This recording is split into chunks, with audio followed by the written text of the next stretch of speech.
الصلاۃ والسلام علیک یا شفیع المسلمین وعلی آلک و اصحابک یا رحمت للعالمین۔ میرے حضور قبلہ عالم کا ایک شعر ہے کہ جسے اپنی زندگی رنگنی ہے وہ یار دے بوہے آ جاوے، نالے ویخ لوے سونے ماہی نو تے نالے اپنا آپ دکھا جاوے۔ تو فی الوقت وقت ہزا ہم سب حاضر ہیں اپنے پیر کے در پہ، صرف اس نیت سے کہ ہماری زندگی میں بھی رنگ لگ جائے، اور اس نیت سے ہم 2 دن مسلسل ہو گئے ہیں بیٹھے ہوئے ہیں کہ ہم یار کی نظری آ جائیں۔ کہتے ہیں نا کہ ہو گئیاں منظور ہو جو چڑیاں نظری یار دی۔ بس یہی ہماری خواہش اور دعا ہے کہ اللہ پاک اپنے حبیب پاک صلی اللہ تعالیٰ علیہ وآلہ وسلم کا صدقہ ہمیں ایسا بنا دے کہ ہم اپنے پیر کو پسند آ جائیں، اپنے رب کو اور اپنے حبیب کو پسند آ جائیں۔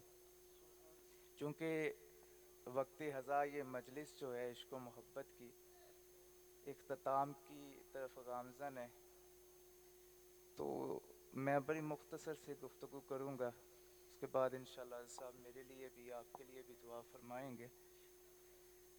2 دن سے جتنے بھی احباب ڈیوٹی کر رہے ہیں، بس میں درویشاں والے، سیکیورٹی کے اور دوسرے لنگر والے، ماری ٹھاکراں والے، جتنے بھی احباب ہیں، سب نے اپنی اپنی عقیدت اور محبت کا اظہار پیش کیا۔ کسی نے آنسو بہا کے، کسی نے کھانا کھلا کے، کسی نے وجد کر کے، چونکہ ہمارے حضرت صاحب کا جو کلام ہے وہ تو ہے ہی روح کی غذا نا جی۔ تو اور یہ جب میں وجدانی کیفیت دیکھ رہا تھا نا، تو ایک شعر بار بار میرے دل پہ دستک دے رہا تھا، جو کہ آپ کے عشق اور محبت کی ترجمانی کر رہا تھا کہ یہ جو رقص ہے میرا فرش پر، یہی لے اڑا مجھے عرش پر، میری ذات میں جو دمال ہے انہی کے عشق کا کمال ہے۔ تو یہ صرف سارا جو فیض ہے، یہ سارے کا سارا فیض، یہ جو ہماری کیفیت بدلتی ہے، وجدانی کیفیت ہوتی ہے، آنکھوں میں آنسو آتے ہیں، یہ سارے کا سارا فیض خواجہ یعقوب مصطفی رحمۃ اللہ تعالیٰ علیہ کے۔ اور میں اکثر یہ بات کہا کرتا ہوں کہ جو ہمارے حضور قبلہ عالم ہے نا، انہوں نے سرکار کا عشق مریدوں کے دل میں ایسے بسایا ہے نا، کیونکہ میرے والد گرامی اکثر فرمایا کرتے تھے کہ پیر کا پتہ ہے کیا کام ہوتا ہے؟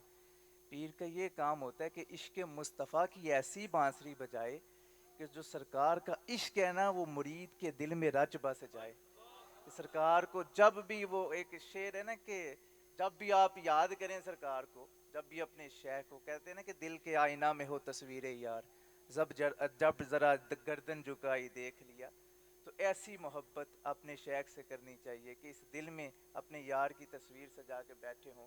میں آپ کو ایک بات بتاتا ہوں، ہمارے نا یہاں پہ پیر صاحب پاک پتن شریف سے وصال ہو گیا ان کا، تو وہ تشریف لائے، تو مجھے ان کے 2 جملے جو آج بھی یاد ہیں، فقط اس لیے کہ انہوں نے میرے پیر کی بات کی، انہوں نے میرے شیخ کی بات کی، ان کا نام امجد اقبال صاحب رحمۃ اللہ علیہ۔ تو وہ کہتے ہیں نا کہ جو کوئی جس دا عاشق ہوندا اسے دی گل کردا، 100 مکر بہانے کر کے او دے مرنے مردا۔ چونکہ مجھے ان سے محبت اس لیے ہوئی کہ انہوں نے میرے شیخ کی تعریف کی ہے، اس لیے مجھے ان سے بڑی محبت ہوئی۔ میں نے وہ 2 جملے آج بھی مجھے یاد ہیں۔ تو وہ یہاں بیٹھے ہوئے تھے تو کلام پڑھ رہے تھے حسین صاحب، تو وہ زاروں قطار رونے لگ، پھر ان کی کیفیت وجدانی ہو گئی۔ تو وہ انہوں نے نا جب بیان کا وقت آیا تو انہوں نے کہا کہ میری کتنے سال سے منزل رکی ہوئی تھی، تو جب میں نے حضور قبلہ عالم کا کلام سنا ہے تو وہ میری منزل حل ہو گئی ہے۔ کتنے سالوں کی منزل شیخ کامل کے کلام سے حل ہو گئی ہے۔ تو پھر وہ فرمانے لگے، جب انہوں نے یہ کیفیت دیکھی نا وجدانی، تو کہتے ہیں کہ میں سوچ رہا ہوں کہ جن کے کلام میں یہ تاثیر ہے کہ لوگ مچل رہے ہیں، پھرک رہے ہیں، جب وہ خود سامنے ہوتے ہوں گے تب مریدوں کا کیا عالم ہوتا ہوگا۔ ایک روز ہم نا، میں اور حسین صاحب، کیونکہ میں مسافر اکثر سفر میں رہتے ہیں، حضرت صاحب کا جو ڈیوٹی لگائی ہوئی ہے حضرت صاحب نے آستانہ کی، پھر دین کی خدمت کے لیے، تبلیغ کے لیے سفر کرتے رہتے ہیں۔ میں اور حسین صاحب نا ملائیشیا کا ایک علاقہ ہے ملاقہ، ایک جزیرہ ہے چھوٹا سا، یہ آپ کو میں بات بتاتا ہوں کہ سرکار کے کلام کی تاثیر دیکھیں۔ ہم وہاں علاقہ میں تھے، تو وہاں پہ نا شیخ عبد القادر جیلانی، آپ کے جو پوتے ہیں ان کا مزار اقدس ہے۔ تو ہماری کوشش یہی ہوتی ہے کہ جب بھی کسی بھی علاقے میں جائیں تو پتہ کریں کہ یہاں کون سے دربار ہے جن کے پاس جا کے ہم حاضری لگا سکے، اپنی اور فیض لے سکے۔ لیکن یہ بھی ہماری نیت ہے کہ ہم جب بھی کہیں بھی جاتے ہیں نا کسی بھی شہر کے پاس، تو پہلے ہماری نیت الحمدللہ اپنے پیر و مرشد کی ہوتی ہے، کیونکہ ان کے بغیر تو ہماری شکل ہی نہیں ہے نا کہ ہمیں کہیں سے فیض مل سکے۔ تو یہ فقط انہی کی وجہ سے۔ خیر ہم وہاں پہ گئے تو ہم نا ان کی مسجد میں نوافل ادا کر رہے تھے، تو ہمارے قریب سے جو وہاں کے سجادہ نشین تھے نا وہ گزرے، تو وہ باہر جا کے ساتھیوں کے پاس انہوں نے پوچھا کہ یہ جو اندر بیٹھے ہوئے ہیں نماز پڑھ رہے ہیں یہ کون لوگ ہیں؟ تو انہوں نے کہا جی کیا ہوا ہے؟ کہنے لگے کہ جی ان کے قریب سے ہم گزر کے آئے ہیں تو ان کے خون سے اللہ کے ولی کی خوشبو آ رہی ہے۔ تو وہ وہاں پہ بیٹھ گئے، وہ کہنے لگے جی کہ یہ ہمارے شیخ کامل کے بیٹے ہیں، صاحبزادے ہیں، تو یہ یہاں پہ آئے ہوئے ہیں سفر میں پروگرام کے سلسلہ میں، تو انہوں نے کہا کہ میری ملاقات کروائیں ذرا۔ ہمارا جو ٹرانسلیٹر تھا ساتھ، بلال اس کا نام ہے، تو وہ پھر انتظار کرنے لگ پڑے۔ ہم کافی دیر اندر، ہمیں تقریباً آدھا گھنٹہ انہوں نے انتظار کیا ہمارا۔ ہم باہر آئے، ہماری ملاقات ہوئی، ایک دوسرے سے بات چیت، وہ ٹرانسلیٹر جو تھا وہ انٹرپریٹر وہ ساری ٹرانسلیٹ کر کے بتاتا تھا۔ تو خیر وہ ہم بیٹھ گئے تو وہاں میں باتیں شروع ہو گئی، تو انہوں نے مجھے پوچھا کہ آپ اپنے حضرت صاحب کا کوئی اپنی بات سنائیں، کہ اپنے قبلہ عالم کی کوئی بات سنائیں۔ تو میں نے کہا کہ میں کیا فی الوقت بات بتاؤں، کیونکہ مشکل ہوتا ہے نا جب آپ کو ٹرانسلیٹ کرنا ہو کسی کو، اور انگلش سمجھ نہیں آتی تھی انہیں، ان کی ملائی زبان ہے، ملائیشیا میں رہنے والوں کو پتہ ہوگا، تو وہ ملائی زبان مجھے چونکہ آتی نہیں تھی، تو میں کہا یہ تو بڑا مشکل ہوگا، بڑی مشکل ہوگی میرے لیے بھی کہ میں پہلے تمہیں بتاؤں پھر تم آگے فارورڈ کرو۔ تو میں نے کہا کہ حسین صاحب کو کہتے ہیں، حضرت صاحب کا کلام پڑھ دیتے ہیں۔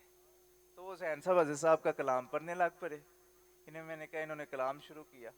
اب آپ یہ یقین جانیے کہ ہم وہاں پہ بیٹھے ہوئے تھے نا، تو ان کے ساتھ کافی مریدین تھے، تقریباً کوئی 40-50 کے قریب ان کے مریدین تھے، اور بھی کافی اکٹھے ہو گئے۔ اب وہ حسین صاحب کلام پڑھ رہے ہیں پنجابی کا، سرکار کا کلام، تو وہ دیکھتے ہی دیکھتے نا پیر صاحب کی آنکھوں میں آنسو آنا شروع ہو گئے۔ جب پیر صاحب کی آنکھوں میں آنسو آنا شروع ہو گئے، کیا ہوا بھائی؟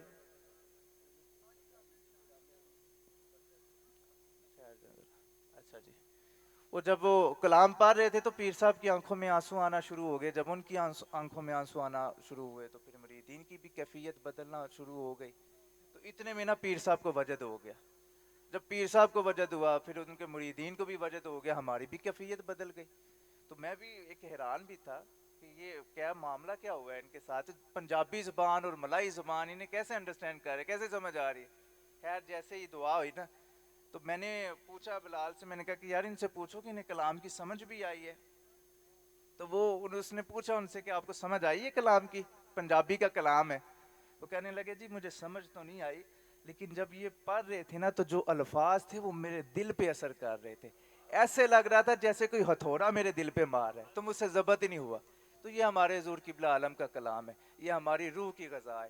ایک حضرت صاحب کا شعر ہے نا، یہ جو میں نے ابھی پڑھا ہے، جسے اپنی زندگی رنگنی ہو پیر دے بوہے آ جاوے، اسے میں نے نا قرآن کی روشنی میں تھوڑا ڈسکرائب کیا، یختص برحمتہ من یشاء واللہ ذو الفضل العظیم، اس آیت کے ساتھ میں نے اسے تھوڑا سا ڈسکرائب کیا ہوا ہے۔ جمعے کے دن اکثر لوگوں نے جمعہ پڑھا ہوگا، انہیں پتہ ہوگا، اس میں نے بتایا ہے۔ اور وہ میں ایک چھوٹا سا نا وہ تحریر بھی لکھ رہا ہوں، ویری سون انشاءاللہ آپ کو وہ سوشل میڈیا پہ مل جائے گی، کہ مشائخ کے پاس، پیروں کے پاس آنے کا فائدہ کیا ہوتا ہے۔ وہ میں نے 4 فائدے اس میں لکھے ہیں، ایک فائدہ میں آپ کو بتا دیتا ہوں، آخری فائدہ، اس کے بعد پھر انشاءاللہ سب دعا فرمائیں گے۔ ہم لوگ آتے ہیں شیخ کامل کے پاس، ان کے پاس آنے کا فائدہ کیا تھا۔ اس وقت دیکھیں نا ہم بیٹھے ہوئے ہیں، میں ایک سمپل سی آپ کو مثال دیتا ہوں، ایک فائدہ جو میں نے اس میں سے آپ کو بتاتا ہوں، کہ جب آپ کسی اللہ والے کے پاس آتے ہیں نا، جس طرح رضا ثاقب صاحب بتا رہے تھے نا، ساری انہوں نے واز کی کہ اللہ والوں کے پاس آنے کا فائدہ کیا ہوتا ہے، یہ نظر سے تبلیغ کرتے۔ 2 قسم کی تبلیغ ہوتی ہے، ایک تبلیغ ہوتی ہے جو زبان سے کی جاتی ہے، ایک تبلیغ وہ ہوتی ہے جو نگاہ سے کی جاتی ہے۔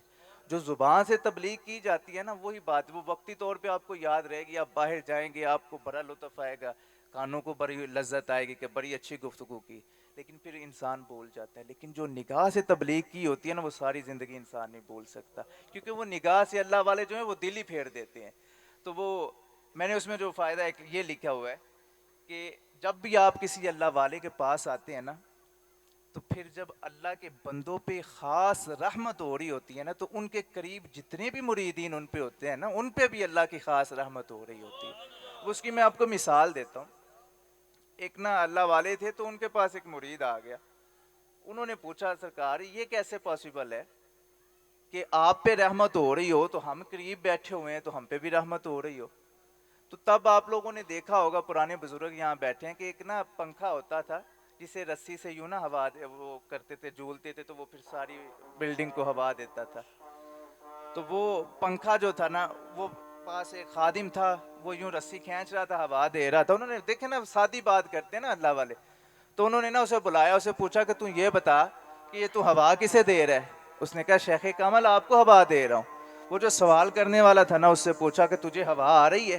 اس نے کہا جی بالکل مجھے بھی ہوا آ رہی ہے. تو فرمایا جس طرح اس کی نیت یہ ہے کہ یہ مجھے ہوا دے رہا ہے لیکن تجھے بھی پہنچ رہی ہے, اسی طرح اللہ کی ذات جب مجھ پہ رحمت کرتی ہے تو میرے قریب جتنے بھی مریدین ہوتے ہیں ان پہ بھی اللہ کی رحمت برس رہی ہوتی ہے.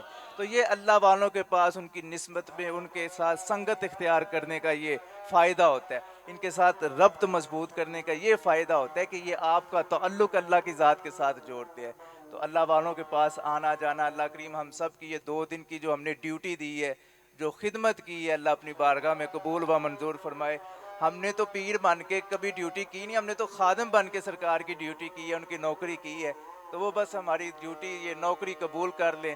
انشاءاللہ آئندہ سال اگر زندگی رہی سانسوں نے وفا کی تو پھر آپ لوگوں کی زیارت کریں گے انشاءاللہ عز و جل. اب صاحب دعا فرمائیں گے, اس کے بعد پھر انشاءاللہ ہم نماز ادا کریں گے, اس کے بعد پھر سب کو اجازت ہے جی. یار زندہ صحبت باقی وما علیہ الا البلاغ المبین.